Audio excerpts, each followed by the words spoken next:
It's not any different when you're doing it virtual than when you're doing it for in-home. It's just a matter of how you're setting it up.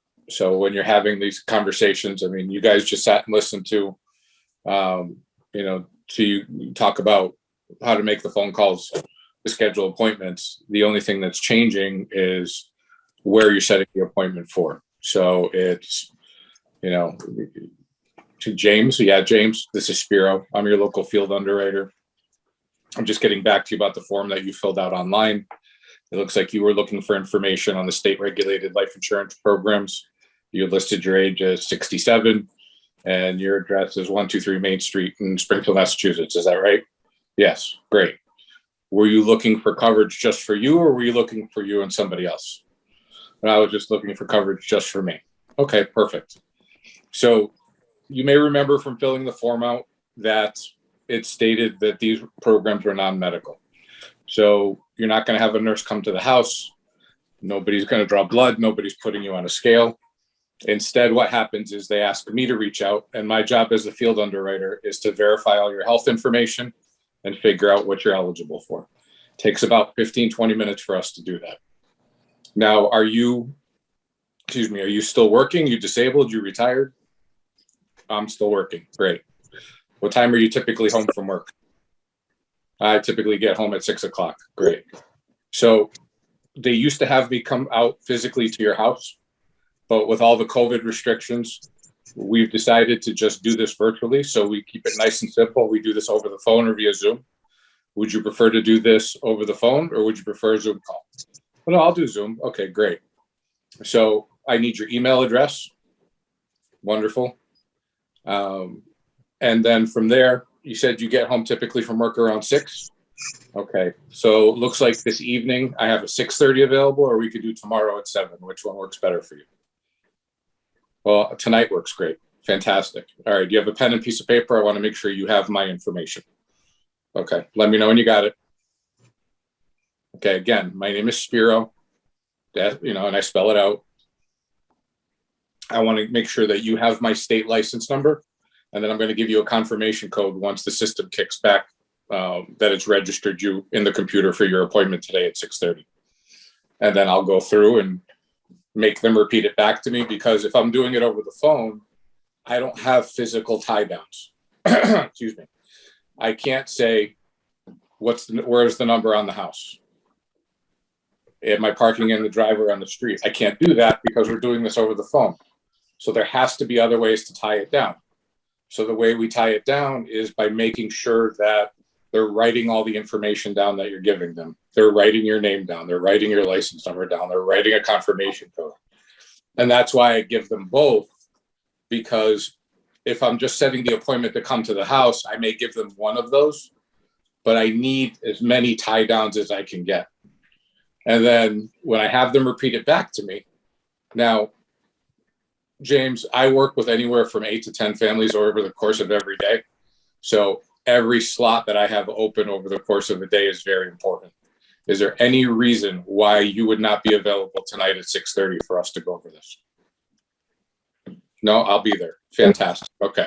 I'll be calling you back from this number. So when you see it ring on your phone, just make sure you answer it, because it'll be me. Okay. I'll see you tonight at 6:30. I look forward to helping you. Click. And that's it. It's not, obviously there's that kind of occasion, there's going to be objections, and you handle them accordingly. People ask you, what's the price? I understand, as a common, question that people ask, and that's the whole point of the appointment. That's why I'm calling you, so we can figure that out together. So like I said, the appointment will take 15 to 20 minutes for us to go through all that tonight, and I'll be able to work with you to figure out what it's going to cost. And then you ask a question to take control back of the conversation. So those are the things that, when it comes to the actual phone call to set the appointment, that's the only difference. If you guys are running appointments in home, obviously your tie downs are different. How you physically schedule the appointment is going to be a little bit different. But when you're doing them virtually, it's, you need to be available to pick up the phone. I'm going to email you the Zoom link, whatever it is. And it's that back and forth and just securing, getting them to feel comfortable with the fact that you're the person. Sorry. Does that make sense? Yes. Okay. Any question, anybody about the phone part of it? How many appointments do you book for next day, or how you work that? It's a little bit different in that I dial every day. So I'll dial in the morning from like 8 to 10. Spiro, you get the mute. Sorry about that. I said I don't have a typical dial day. Whereas if we're dialing in home, we're dialing on Mondays and Thursdays to schedule the next 2 days. I dial every day because I'll dial for a couple hours in the morning to schedule as many appointments as I can for that day. And then as I have slots open over the course of the day, then I will call to schedule for the following day. Plus some of the things that I have set up from Facebook leads, some of the people self-schedule. So that helps fill in some blanks too. So right now I'm running between 20 and 25 appointments over the course of the week, and I'm working on getting those numbers up because there's a high no-show rate when it comes to virtual. So you have to work that much harder. Okay, thank you. Someone has another question? Elizabeth, Spiro, do you implement right now the virtual sales, no? Mm-hmm. Yes, sorry. So can you explain or a little example of how to start this meeting or this appointment by virtual? Sure. Mm-hmm. So it's a little bit different when you're doing it over the phone, the appointment, versus doing it in person. So if it's a Zoom call, you're face-to-face, you're starting it off the same way that you're starting it off when you're in home. You're looking for the why, right? So if I'm on a phone call, I'll reintroduce myself. My name is Spiro. Again, I'm the local field underwriter that's assigned to your request. We had scheduled an appointment, or you scheduled an appointment to meet with me at such and such time. So this is what this call is about. Before we get going, it's very important for me to know know why you did this. What was it that made you go online, click the button, fill out the form, and send it in to me? What was it that made you get that form that you got in the mail, fill the form out, mail it back in, and send it back to me? So I know exactly how I can help you today. Now, what are you going to get for answers? You're going to get, well, I'm getting old, so I thought it was time to start thinking about it. I got a couple of those this morning. It was, I've been shopping for coverage. I have coverage and I want to add more. People will tell you if you ask them. The key is you have to ask them. So you have to ask that question. It's very important to start your process to ask that question as to why it is that they're looking for this, why they looked into it. And if somebody gives you something half-ass, then, well, okay, got it. So who is it exactly that we're looking to protect? Who would be the person that, if something happened to you, is going to get that check to take care of whatever it is that we're taking care of? Start making them think about why it is that they're on the phone with you, okay? From there, once I get an answer I'm satisfied with, then I will get into setting up the appointment. All right, James. So obviously it's important that you know what to expect from, for the next 10, 15 minutes. So I'm just going to take a couple of minutes to explain what's going to happen, what we're going to talk about, what our goals are, and, how we're going to end up there. So as I mentioned when we spoke on the phone before to set up this time, these plans are non-medical. So there isn't a nurse that's going to come out to bug you. No one's going to come out to draw blood. Nobody's putting you on a scale. So what happens is my job as the field underwriter is to help you answer those questions that the carrier is going to ask to help you get approved. So that means that we're going to take a few minutes to go over your medical information. We're going to go over your prescription history. We're going to go over whatever the doctors have said that you have issues with that you're dealing with, and we're going to talk about that. So that'll take 2-3 minutes to get through that. Then we'll take another few minutes to talk about your financials. What is it that you want to get covered? Are we covering a cremation? Are we covering a burial? Are we just trying to leave extra money for the kids? Are we trying to make sure that there's enough money to replace your income if something happens? So we're going to talk about that. Once we figure that information out, then I'm going to match you up with one of the 10 A-rated companies that I work with. Okay. One of the nice things about working directly with me is the fact that I don't work for one company. So we're going to take the medical information and see who you qualify with and who's going to give you the best value for your dollar. We want to make sure that we take what it is you want and what you're going to qualify for and match it up with your budget. Does that make sense? Great. From there, we're going to go over a couple of different options and you're going to tell me which one fits you best. Once that happens, then we're going to take a few minutes to fill out the application and submit it to the company. Because I'm not the one that gives you the final approval, the insurance company is. So what are they going to ask for? They're going to ask for your name. They're going to ask for your address, your date of birth.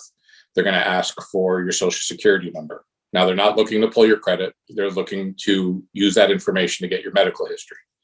Because the nurse isn't coming to draw blood, that's how they find out from the doctors what they prescribed you. Then we're going to fill out the questionnaire on the form. All the medical questions that I'm going to go over, those are going to be the questions we're going to fill out together. Then we're going to fill out your beneficiary. So they know who to send the check to when you pass away. And then we're going to fill out your banking information because none of this happens unless they get their money every month to make sure your policy stays active. Okay. Does that all make sense? Great. Shall we proceed? Yes. And then from there, it's the financial inventory, just like you would if you're in front of them. So, and in the last 5 to 7 years, have there been any major hospitalizations or surgeries? Yes or no? Great. Are you currently taking any medications? And if you are, what are they? And then we go down the list. And then from there, it'll be, okay, what's your height and weight? Now, I mentioned earlier the carriers are going to ask a bunch of different health questions. So there are categories of health situations that they ask about. So we're just going to go over them in general. If you have dealt with one of these ever, tell me and we'll talk about it. If not, we're just going to rapid fire through the list. It saves us time when we go to fill out the application if we knock it all out now. Great.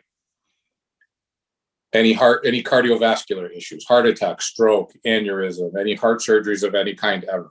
And I'll rapid fire those questions. Because we told the client it's going to take 15 or 20 minutes.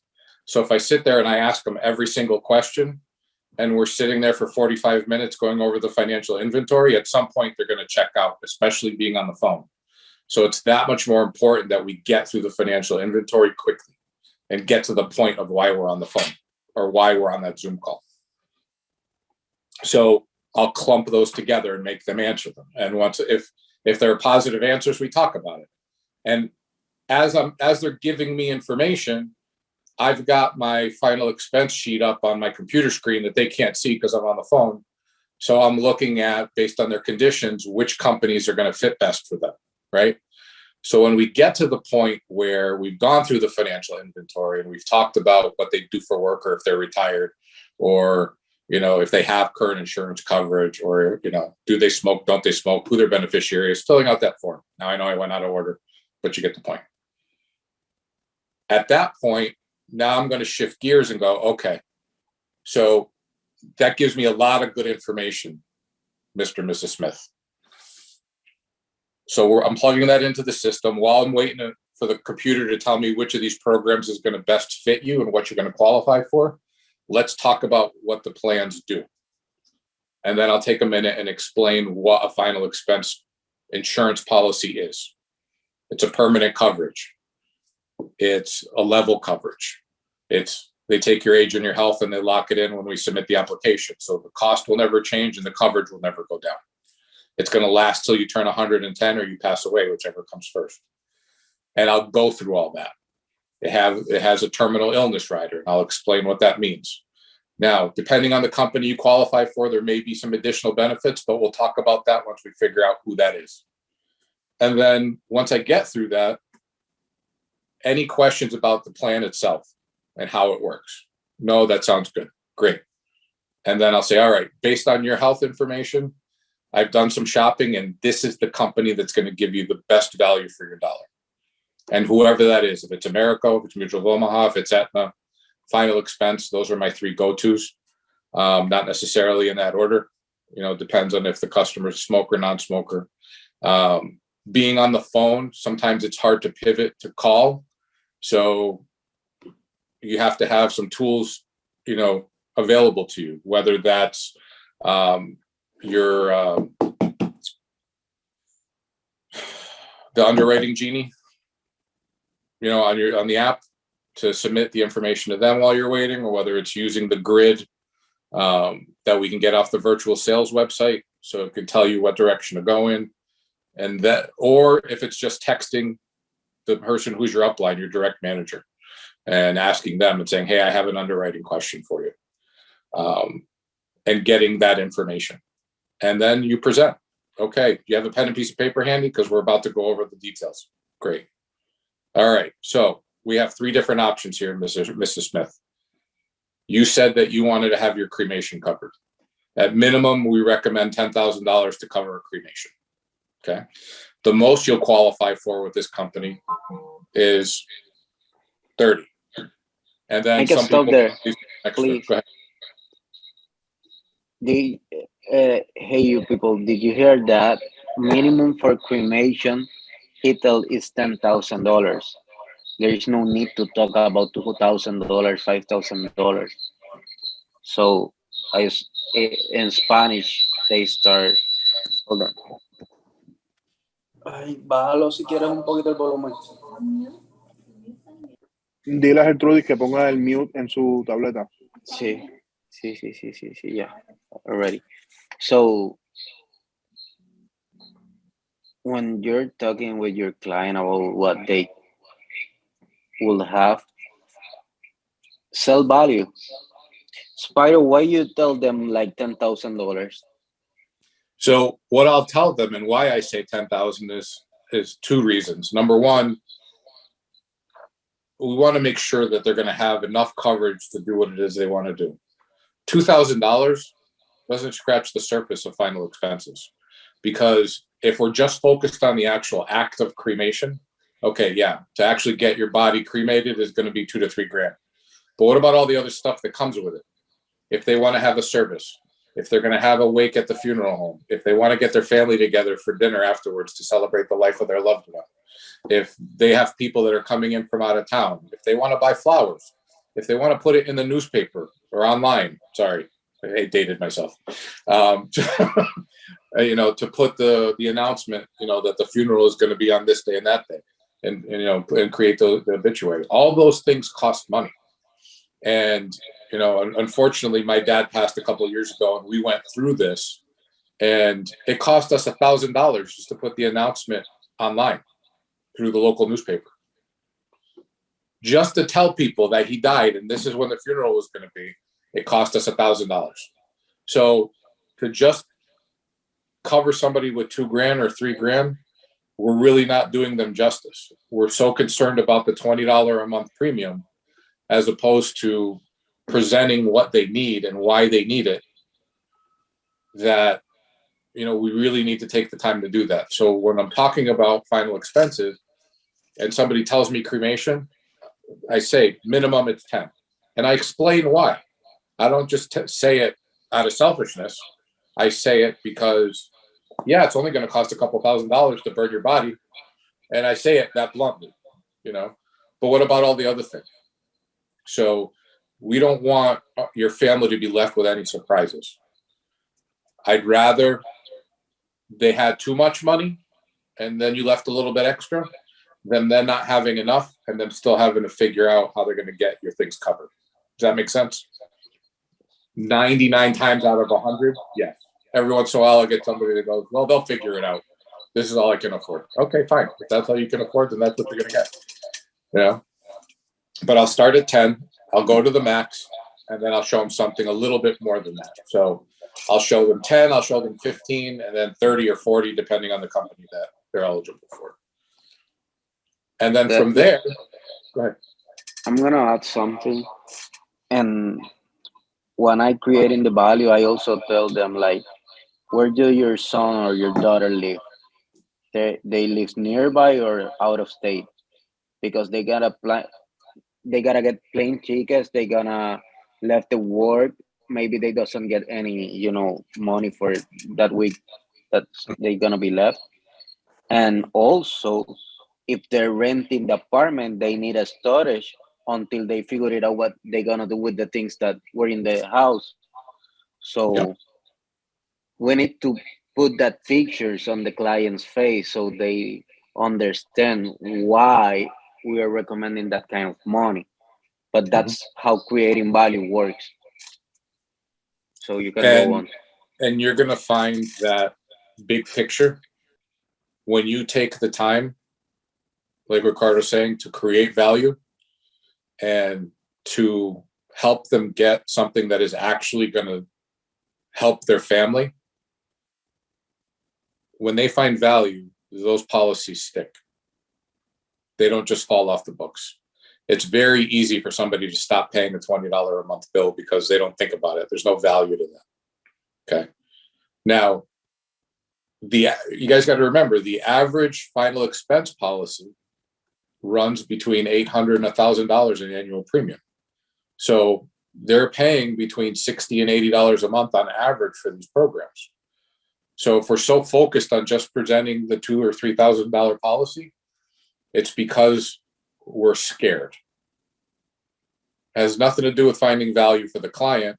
You're selling out of your own pocket. And I hate to say it that way because we're not really selling anything. But when you're presenting a $2,000 policy to a customer, it's because you're afraid to present a bigger number. Let them tell you no. You can always adjust downwards if you need to. But to start at saying, well, you can get as little as 2 and as much as 30, you're not doing yourself justice, my opinion. So that's what I do. I start at 10, then I go to 15, and then I go to 30. If it's a cremation, if it's a funeral, I start at 15, go to 20, and then whatever the max is. And the reason I put in that only that $5,000 increment, that's a psychological thing, right? If a $15,000 policy is $85 a month, but a $20,000 policy is $102, for the extra $17, more than half the time they're going to bump themselves the extra $5, and it benefits them and it benefits you as the agent because it's a higher premium policy. So it's a win-win. Okay. And once in a while you're going to get somebody that says, yeah, you know what, I need 30, or they'll tell you they want more than that, and then you go and you shop another carrier if you can to try and make up the difference. Excuse me. So at that point, once they're presented, then if there's any other, if there's any other benefits that they're going to get by going to this carrier, with Americo, you get accidental and common carrier. With Mutual of Omaha, you get accidental. With Aetna, I only present it as a base. So if I have to compare coverages, if somebody asks me, hey, is there anything else available that might be a little less expensive? Then it's, yeah, we could probably find you something that might save you a little bit of money, but you're going to give up benefits. So you're going to give up the accidental to save money, or you're going to give up the common carrier to save money. This is the full coverage program. So, and I can't tell you how many times I've presented the less expensive option, but because we're giving up value, the client goes, it's not worth it. I'd rather have the other one. So at that point, it's okay. I just need to know which one you want. Great. I want that one. Fantastic. All right. I need you to grab your driver's license and your checkbook. Well, what do you need those for? Well, we need your license because we need to verify the information on your license to submit to the application. And at some point, they're going to want your banking information. So they're going to draw your information, your money out of your account every month. Okay. And then I just walk them through the application. If I have to do it via Zoom because they want to see me put it in, then I will send them a Zoom link and we'll do it. I do my best to do Americo with these as often as I can, because with their text signature feature, it's so streamlined. and they don't ask for as much information as some of the other carriers do. So Mutual of Omaha is going to want their license number. Aetna's signature process is a little bit more in depth than Americo's is. If all I have to do is have them read me back a confirmation code when they get the text message twice, it's very, very easy to process that online app. And then it's an electronic delivery. So 20 minutes later, the policy is in their email. So that's really it, guys. I mean, it's obviously if there's objections, if there's, well, that's too much money. Okay. Well, what were you hoping that, what did you have budgeted for yourself? Well, I didn't want to spend 80. I wanted to spend 60. Okay. Understand that if we shift it down to 60, that $20 a month is, you're going to give up. Listen to how I said it. You're going to give up $3,000 or $4,000 or $5,000 in coverage to get it down to your budget. Are you comfortable with that? Yeah, I'd rather spend the 60 and know I have something than spend the 80 and wonder if I'm going to be able to pay for it every month. Okay, that's fine. If that's where you're comfortable, then that's where we'll go. And then they've made a decision. So I'm not shaking the tree at that point. Whatever it is they picked, we move on. If you've done your job and you've presented them the value and you've gone through the process and they look at you and say, I can only afford $30 a month, then they've thought about it. So now we find them what $30 a month gets them, and we get them their coverage, and then we try and make adjustments 6 months from now or a year from now when you do a policy review. But at least this way you're getting them covered with something. But you don't start there. You end there if you have to. You don't start there. That's it. Any questions? Anything I didn't go over? Kind of short and sweet. Not, I try not to talk too much. So Thank you, Spiro. Excellent. you're welcome, guys. Hey people, we're gonna get these meetings. If anyone have some questions for Spiro, more than welcome right now. But what we are doing here is we're trying also to grow the English market. So if you can hire some people who speak English and they doesn't have to speak Spanish, we can also have some people that can help them, make this happen. And Spiro he's been doing this for a while, and he left his job for doing this. So it's like he's a perfect example how to be successful doing this. And if you see something, we all have the security of what we are talking. We all got the same structure in the home. We all create value. We all want to help people. And that's why the policy stays in the books, because we're not only there selling something. Hey, this is $20, $30, $40. This is the whole picture. This is the story. So I'm always telling everyone the story sells. So you have to present them like, this is what's gonna happen. You need to see this because maybe you're not in the right way looking at what's gonna happen, because you think like, hey, I die, it's some cremation, $2,000 and that's it. But how about your daughter? How about the dinner for the celebration of your death and stuff like that? But I know that sounds like but it's true, it's what happens. Migna. Hola, Ricardo. Spiro, and how do you close the meeting with the client? When they ask you how the insurance is gonna work, how fast the beneficiary is gonna receive the money. So once we get to the tail end and we've completed the application, at that point, it's just locking everything up. So we've submitted the application. If it needs to go to underwriting, obviously, then we'll have that conversation. If we get an instant approval, hey, congratulations, looks like everything's been processed and Americo's approved you. So what happens from here? So in the next 15 minutes to 48 hours, sometime in the next 2 days, you're going to get an email from them that's going to have your policy information. When that comes through, okay, take 5 minutes, read through it. if you have any questions, it's very, very important that you get back in touch with me. Here's my contact information. I give them my email. I give them my cell phone. I give them my office number. I give them as many ways to contact me as we can get them. I want to hear from them because if there's any issues, I want to address them, right? So at that point, when you get the policy, if you have questions, call me. If it's a different company and they're going to get it in the mail, hey, it's going to take 7 to 10 business days, so a couple of weeks for them to process everything for you to get it. Again, same thing. When you get it, take a few minutes, read through it, call me. Now, from here, we want to make sure that whoever your beneficiary is knows that you're covered. Okay. Now, would you like to have that conversation? Would you like me to call them? Would you like us to do it together? Make sure they have my contact information as well, because if something happens, they're going to need to know where to go. So I'm always going to be your first point of contact. Whether you have questions or they have questions, call me. Okay. That's my job from here on out, is to be your person. Whether that's for you, whether that's for your family, that's my job. Okay.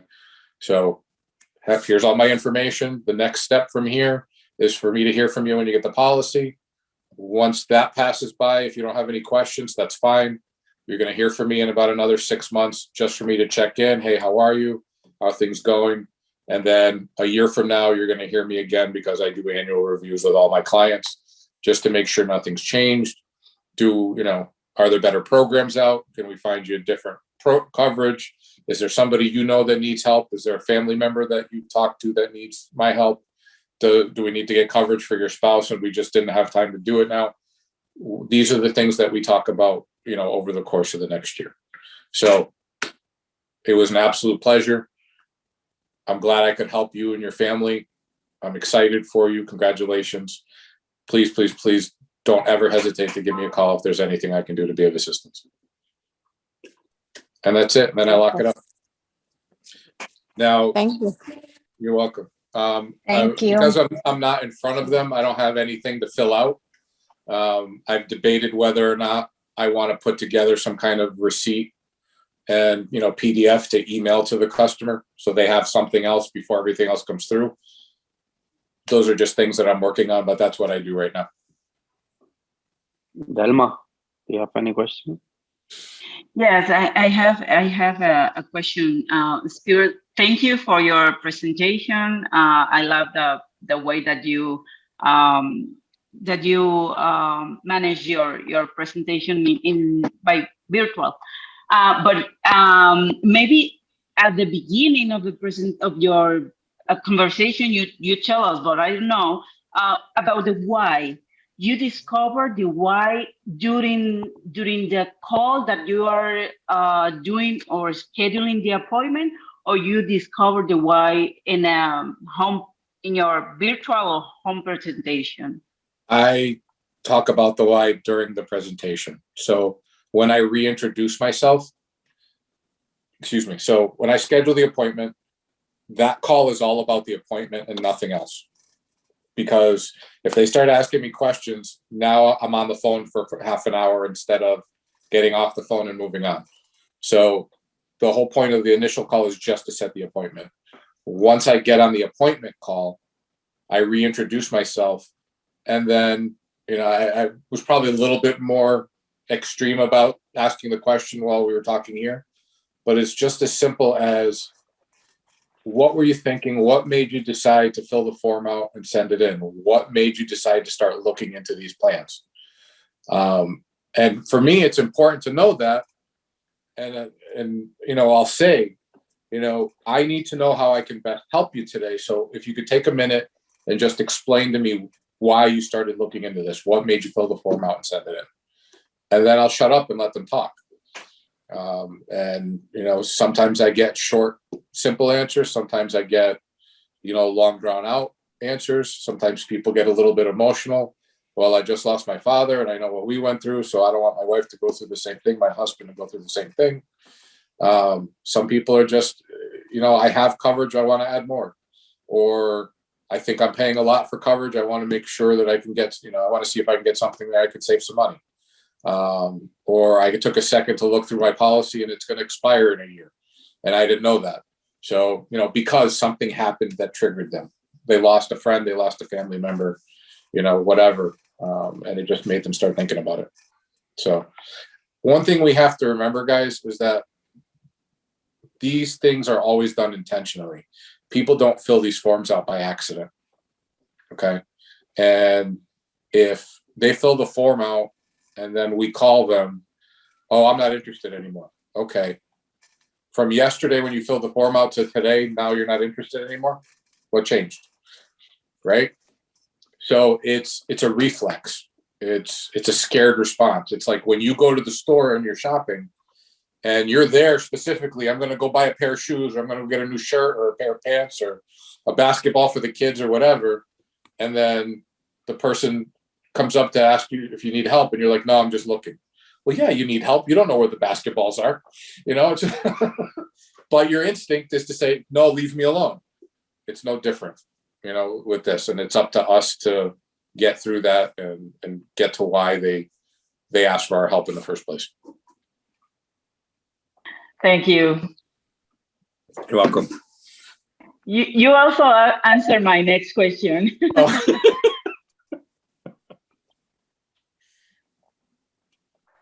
All right, you guys. So this is what this is. Thank you for your time, Spiro. My pleasure. Listen, if I do nothing else, I will always make myself available for our team. So however I can help, if you guys have any questions, if there's anything I can do for you, I'm fine tuning my process and hopefully getting better every day. And I'm happy to share the information that I learn as things move on. So that's it. Thank you all of you for your time, for being here. We're gonna stay with these Thursday meetings at this time, 2 in Spanish and 2:45 in English. So you can help them always and bring your agents. If you're hiring someone, please add them to all the calls. Don't wait until they get licensed to do this, because as soon as they begin, the sooner they're gonna understand the process and they're gonna start hitting their goals and also helping you build the team. So that's it. Thank you everyone for your time. And that's it. Have a good one. See you.